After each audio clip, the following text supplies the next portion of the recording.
I get tons of requests all the time to make things, like a slingshot. We've all made one out of a tree branch, but this is lame. Time for an upgrade. Kip K presents Laser-Guided Slingshot. The crossbar of our slingshot will be made out of 3/4-inch aluminum square tube. Now, don't worry because there'll be detailed instructions on kipk.com on how to build this thing. I'm going to make a couple of marks a 1/2 inch from each end of this aluminum tube, and then one in the center using my Sharpie, and then out to the garage where I'm going to drill a hole in all 3 spots, all the way through. We're also going to need a couple of machine bolts. These are about 6 inches long, and they're going to go through the end holes, and we're going to add a lock washer and a nut to each of these bolts. Be sure to tighten your nuts up good with a wrench.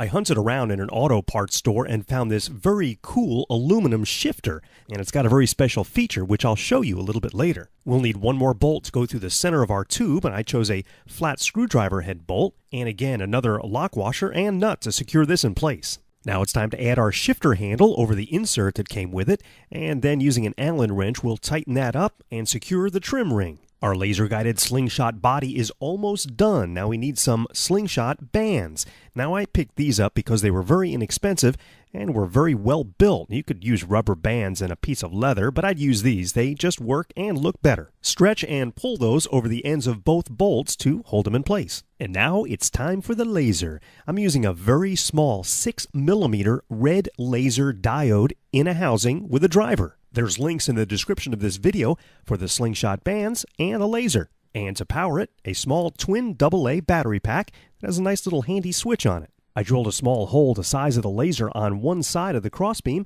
and then a smaller hole on the other side for the wires. I secured the laser in place with a little epoxy from the inside. Then I trimmed and hooked up the wires to the battery pack, which was velcroed to the crossbeam. Now it's time to test it out. Well, I didn't have any slingshot ammo. All I had were BBs, and these are way too small to use.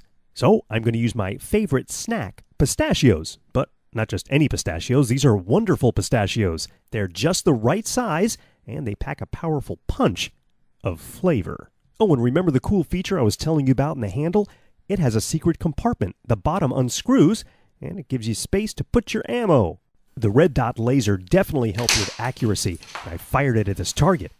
Pretty funny, but the shell actually protected the crunchy nut and kept it intact. Can't let that crunchy goodness go to waste. So let's fire it again. This is the only ammo you can eat. One more time.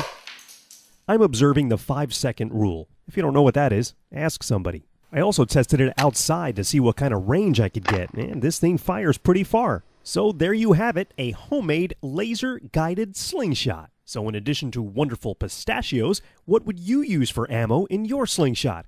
Get creative and leave a comment telling us. Now get cracking and make a laser-guided slingshot for yourself. For more cool videos, click the box on the left. And to check out my laser videos, click the box on the right. Thanks for watching. We'll see you next time.